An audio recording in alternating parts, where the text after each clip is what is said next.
नमस्कार दोस्तों, 4 नवंबर 1914 ब्रिटेन का एंड्योरेंस जहाज कुछ तूफानी समुद्रों को पार करके दुनिया के सबसे खतरनाक और रहस्यमयी कॉन्टिनेंट एंटार्क्टिका की तरफ आगे बढ़ रहा है।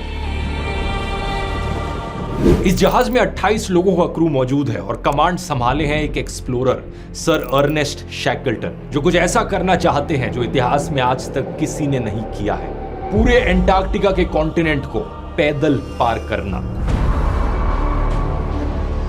सही सुना आपने दोस्तों, एक ऐसे जमाने में जहां कोई स्मार्टफोन नहीं, कोई जीपीएस नहीं, कोई मॉडर्न टेक्नोलॉजी नहीं, ये इस बर्फीले कॉन्टिनेंट को -50 डिग्री सेल्सियस की ठंड में बर्फीले तूफानों के बीच ऊपर से लेकर नीचे तक ये पूरा पैदल पार करना चाहते हैं। इनका प्लान है अपने जहाज के जरिए एंटार्क्टिका की तट पर पहुंचने का, वेडल सी से होते हुए। नक्शे पर देखिए, एग्जैक्टली यहाँ पर ये जमीन पर उतरेंगे और वहां से फिर पैदल ट्रैक करते हुए ये साउथ पोल जाएंगे और फिर उसे क्रॉस करके चलते चलते रॉस सी तक पैदल पहुंचेंगे। टोटल में लगभग 2900 किलोमीटर का ट्रैक, और अगर सब कुछ प्लान के अनुसार चला तो ये करने में करीब 120 दिन का समय लगेगा। लेकिन ये प्लान कितनी बुरी तरीके से फेल होता है और आगे इन्हें क्या झेलना पड़ता है, ना तो ये इमेजिन कर सकते थे उस वक्त और ना ही आप इसकी कल्पना कर सकते हैं दोस्तों।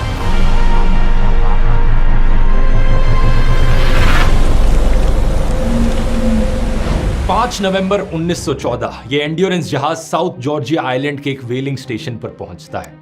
इनके रास्ते में इंसानी दुनिया की ये आखिरी बस्ती थी। नक्शे पर अगर आप इसे देखोगे तो ये group of island south America की टिप के पास मौजूद है। इनके नीचे आता है एंटार्क्टिका का बाहर निकला हुआ हिस्सा, जिसे एंटार्क्टिका पेनिनसुला कहा जाता है, और साथ ही में मौजूद है वेडल सी, एक ऐसा समुद्र जो तीनों तरफ से एंटार्क्टिका की जमीन से घिरा हुआ है। इसकी वजह से यहाँ जमी हुई बर्फ आसानी से बाहर नहीं निकल पाती और बर्फ की एक डेंस परमानेंट लेयर बन जाती है। इस दिन मौसम बड़ा खराब था और वेडल सी में कंडीशंस भी उतनी ही खराब थी।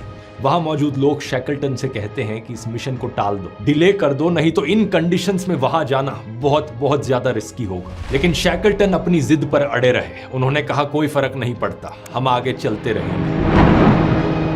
5 दिसंबर 1914 एंड्योरेंस का जहाज आगे बढ़ता रहा, लेकिन जल्द ही वही हुआ जिसका डर था। वेडल सी में बर्फ उम्मीद से कई गुना ज्यादा भारी और डेंस निकली, लेकिन फिर भी शैकल्टन आगे बढ़ते रहे। 18 जनवरी 1915 कुछ समय तक बर्फ के किनारे किनारे चलने के बाद ये जहाज पूरी तरीके से बर्फ में फंस गया।